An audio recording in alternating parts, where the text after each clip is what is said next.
Semaine historique pour la télévision. En 2025 arriveront à échéance 15 autorisations de diffusion correspondant à 15 canaux TNT actuels. En début d'année, l'Arcom a lancé un appel à candidature dans le cadre de ce renouvellement de fréquences. 24 candidats ont été sélectionnés et sont auditionnés actuellement du 8 au 17 juillet. Avant de savoir le résultat final à la fin du mois de juillet, tous les soirs sur Génération Télévision, je vous propose un débrief pour vous donner mon avis sur ces auditions publiques.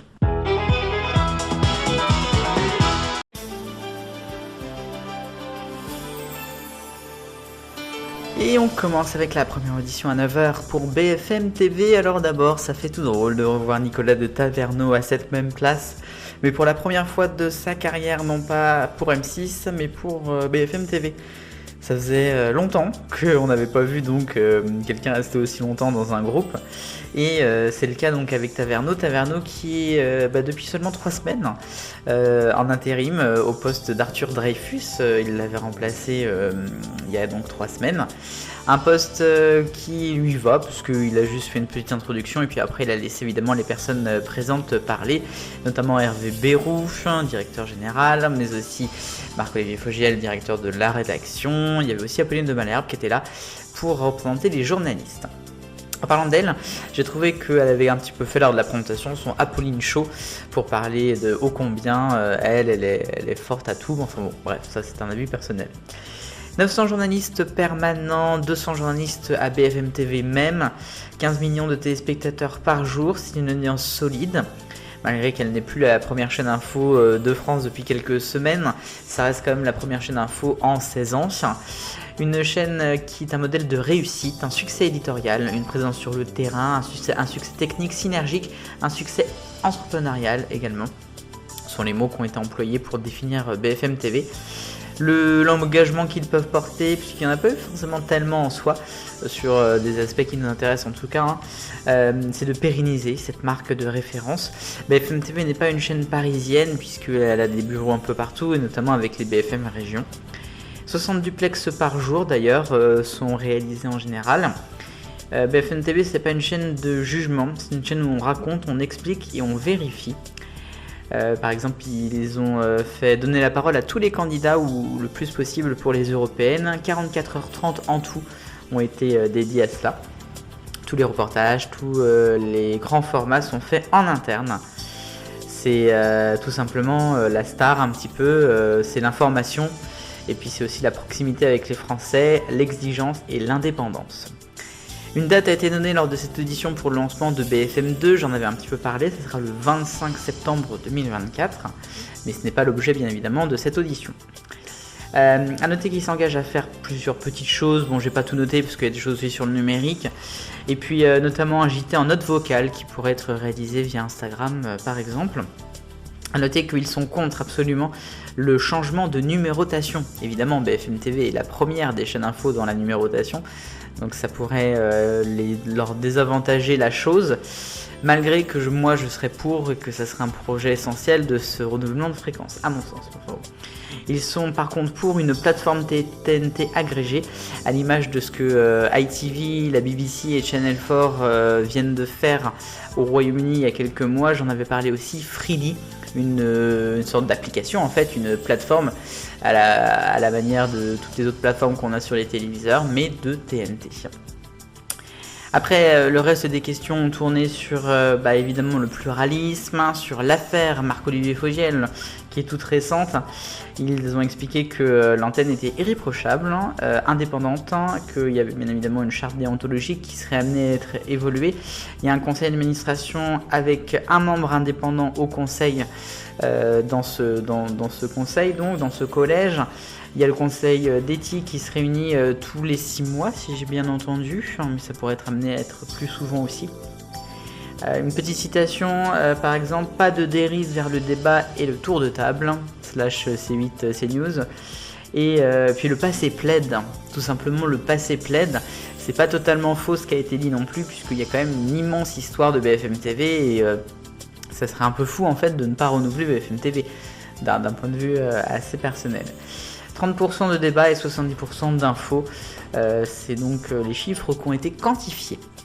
Voilà, donc BFM TV, Une audition donc plutôt réussie à mon sens, même s'il y a 2-3 choses qui peuvent poser problème, mais au global je vois pas de dangerosité de cette audition par rapport à BFM.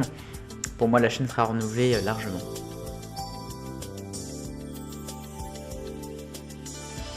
Deuxième audition de la journée à 10h45 et c'est maintenant les 3 nouveaux qui sont proposés là, même 4 avec celui de demain. Et on a d'abord Réel TV, candidature de CMI France avec Denis Oliven, ancien de Canal, ancien patron de la Gardère Active pendant une dizaine d'années. CMI France qui appartient notamment à monsieur Daniel Kretinsky, c'est pas non plus un inconnu puisque ça fait longtemps qu'il tourne autour de la télévision avec notamment son nom qui est revenu régulièrement dans le rachat de M6 puis la fusion avec TF1. Pour info, donc CMI France, c'est les quotidiens régionaux du Télégramme, c'est L'Opinion, Marianne, Télé 7 jours, Elle, Femina, mais aussi certaines éditions Larousse, les éditions Lafon, Nathan pour les plus jeunes. Il manque donc juste la télévision. Alors, c'est une chaîne qui serait démocratique, un outil de liberté philosophique avec de la réflexion et des débats. En citation, ils ont dit que dire simplement les choses, c'est sans les simplifier. L'info, la connaissance, le divertissement. Le documentaire, le débat, le divertissement. C'est une chaîne qui serait synergique, mais pas totalement à fond dedans, ça serait un peu indépendant quand même. Une chaîne qui aurait 3 axes, le documentaire, le débat, et la culture, l'art de vivre et le divertissement. Donc d'abord dans les docs, il y aurait 5 thèmes principaux: société, histoire, géopolitique, sciences, culture et découverte. Ça serait proposé en journée, en rediffusion le week-end, en soirée pour le mardi et le vendredi. Des inédits pour ceux qui seront le mardi et le vendredi. Il y aurait aussi à 18h30 des courts documentaires qui seraient proposés de quelques minutes seulement. Ensuite, de 19h à 21h, c'est la deuxième grande partie de la chaîne. Le deuxième thème, c'est le débat. Une chaîne qui proposera donc une émission de débat entre 19 et 21h, qui serait en presque direct avec un time delay de 15 minutes. Une émission d'info et de débat avec un entretien, un débat et un invité culture ensuite. J'ai envie de vous dire, c'est à vous. Bon. Et puis après, le troisième thème, donc sur la culture, le divertissement, avec les premières parties de soirée principalement. Le lundi, une émission qui serait Culturama sur les livres par exemple. Le samedi, un ciné-club. Le mercredi, En scène, avec des spectacles notamment.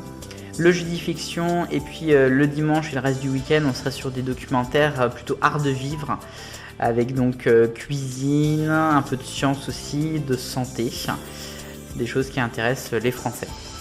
Une chaîne donc qui serait 100% inédite entre 18h et 23h en semaine. C'est une chaîne donc qui serait divisée avec 50% de documentaires, 25% de débats et 25% de divertissement. Alors si je vous donne les chiffres, ça fait à peu près 3536 heures de documentaires, 156 heures de ciné et 156 heures de fiction par an, 2400, un peu plus de 2400 de magazines avec la moitié donc du direct ou presque, 1500 heures de débat, 208 heures de spectacle. Bon, Réel TV, c'est un beau projet également, à la manière de l'Express TV hier. Mais il y a quelque chose qui me dérange, un peu moins que pour l'Express TV. Mais en fait, on est sur une part d'inédit qui est quand même assez faible. Ça n'a pas été quantifié en soi le nombre d'heures d'inédit par semaine, enfin par année. Et on est en fait encore une fois exactement comme hier. Pour moi, ils sont partis d'un truc, ils sont partis d'une émission, ils veulent faire une émission qui serait proposée sur une chaîne existante.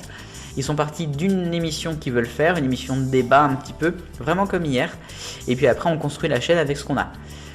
Très clairement, on est exactement sur le même procédé que Express TV. Et ça me pose un peu souci parce que en fait, on va retrouver encore une chaîne vide, quoi, ou presque. Alors peut-être pas du tout la même chose, évidemment, mais voilà. On a une émission de talk show d'infotainment et puis derrière après, on remplit avec du doc. Donc voilà, c'est à voir, c'est à réfléchir, on fera le bilan.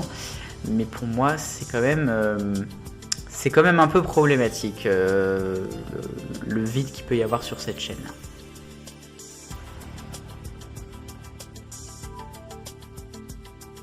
14 heures, l'après-midi démarre et on a eu deux projets plutôt intéressants cet après-midi. D'abord à 14 heures, c'était l'audition de Média Santé Info TV pour la chaîne Mieux. Mieux, c'est la chaîne santé, c'est la chaîne plus ou moins préparée par Michel Simès, dont on avait déjà entendu parler. Une chaîne donc on retrouve Michel Simès, directeur de la santé. C'est un des piliers, je pense, de la chaîne. Côté info, on a Guylaine Chenu, l'ancienne d'envoyé spécial. On retrouve aussi le docteur Papazian, enfin en tout cas de la famille de surnom de docteur Papazian. Et puis on a aussi Pierre Friedenreich qui est dans l'équipe, qui a notamment œuvré à Italie. Bon, c'est la chaîne de l'info, de la santé info, avec une chaîne d'info, donc avec des JT, des flashs, des débats, des grands entretiens, des magazines et des enquêtes. Une chaîne qui proposerait 10 heures inédites, 10 heures inédites par jour, donc c'est quand même assez intéressant, avec dans ces 10 heures inédites au moins 6 heures de direct. Donc là aussi on est déjà bien mieux que certains autres projets. Actuellement donc il y a une levée de fonds qui est en cours avec divers acteurs et on sera rendu à 60-70% de la levée de fonds, donc presque 100% pour un lancement qui serait donc prochainement en 2025. C'est une chaîne donc qui proposerait beaucoup d'informations de santé, mais aussi beaucoup de décryptage. Et le but, c'est vraiment de montrer aux Français que on peut parler de la santé sans être forcément dramatique. Mais attention, en faisant les choses avec beaucoup d'intéressement et puis avec surtout une pédagogie, avec des informations vraies, des informations scientifiques. Ça a été extrêmement rappelé par Michel Simès. Il a notamment dit qu'il n'y aurait pas d'anti-vaccins à l'antenne. Il pourrait évoquer et dire pourquoi les points des anti-vaccins sont pas bons, mais il n'y aurait aucun anti-vaccin à l'antenne. Bon, il a pris cet exemple-là, qui est un sujet quand même assez brûlant. Moi, personnellement, ayant plus ou moins été touché par des effets secondaires du vaccin, j'ai 2-3 doutes à ça. Bon, bref, c'est un point personnel. Il y a eu un petit clip qui est passé par rapport à cette chaîne, avec dans ce clip beaucoup de personnalités qu'on connaît, qui donc pourraient plus ou moins faire partie de l'équipe de Mieux. Wendy Bouchard, Catherine Matoche, Laurent Bignolas, Camille Lacour, Eléazou, Églantine Émeillé ou encore Hélène Gâteau ont été donc dans ce clip, donc vraiment des figures de télévision. C'est vraiment un des projets pour moi les plus intéressants, voire même les plus aboutis qui sont dans cette proposition d'appel à candidature. Est-ce que le choix de chaîne pourrait être pour Mieux? Je ne sais pas. Franchement, j'ai quand même un doute. Après, je serais très content quand même que la chaîne passe, parce qu'on sait qu'avec Mieux, on aurait de toute façon quand même une alternative. Et qu'on aurait une chaîne qui est vraiment différente et pas un énième robinet à rediffusion à gogo de documentaires ou un pauvre talk show à 19h pour remplir la grille.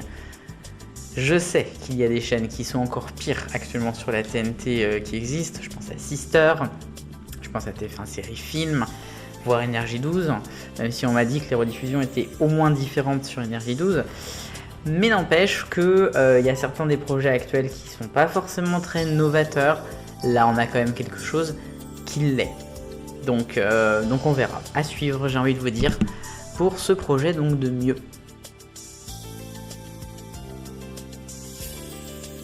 Et puis à 15h45, dernier projet de la journée, l'avant-dernier de cet appel à candidature. Il s'agissait de Ouest France TV.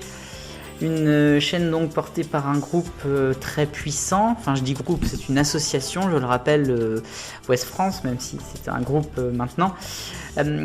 C'est un projet donc pour le coup assez intéressant, mais pas forcément de la manière dont je l'avais pensé, parce que pour moi ça aurait été une chaîne d'info nationale mais faite en région, ce qui aurait pu être vraiment intéressant, mais ils partent sur une chaîne généraliste, écoutez.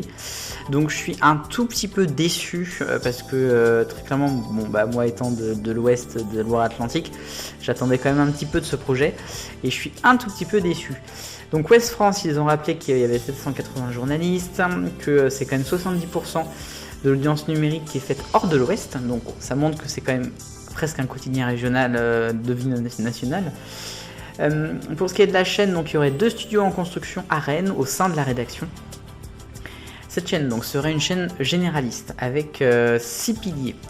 Il y aurait d'abord un talk, de nouveau décidément, en direct, très probablement à la même heure que les autres, entre 19 et 21h, en public, le talk en vrai, avec à l'intérieur de ce talk pas mal d'informations, de débats, qui seraient portés par 4 personnalités de la télé ou d'internet.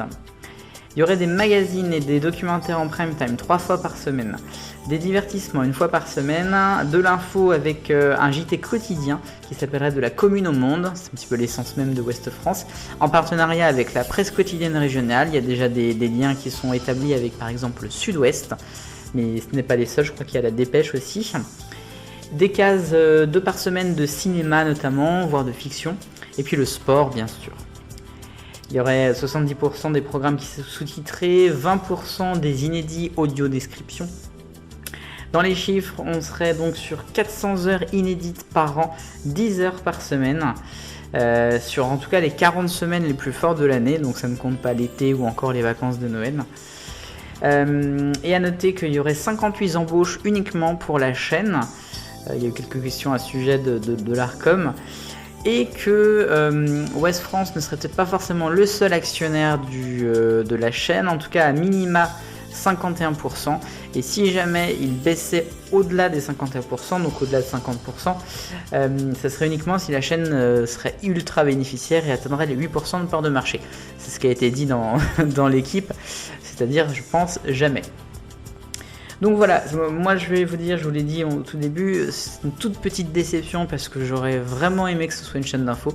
Ça aurait pu être une belle alternative d'une chaîne d'info faite en région, avec un aspect fort en région justement, et puis avec un prisme du côté de Rennes, de la Bretagne, qui n'est pas du tout le même de Paris. Donc je suis un tout petit peu déçu qu'il ne soit pas parti là-dessus. C'est comme ça. Et autre chose, l'Arcom a posé aussi pas mal de questions puisqu'ils ont annoncé vouloir être prêts pour le 1er septembre 2025, puisqu'il y a de nombreuses autorisations qui arrivent à échéance fin août 2025, notamment à la TNT payante. Il y en a aussi fin février et puis après plus tard. C'est au mois de juin aussi. Et donc du coup, l'Arcom a posé des questions, mais est-ce que vous pourriez être prêt avant fin février par exemple, si jamais on vous donnait un canal d'une des chaînes qui termine fin février? Et en gros, ils disent non, ça les intéresse pas trop. Ils préféreraient rester sur septembre. Voilà, donc c'était mon tout petit point de vue sur Ouest France Télé.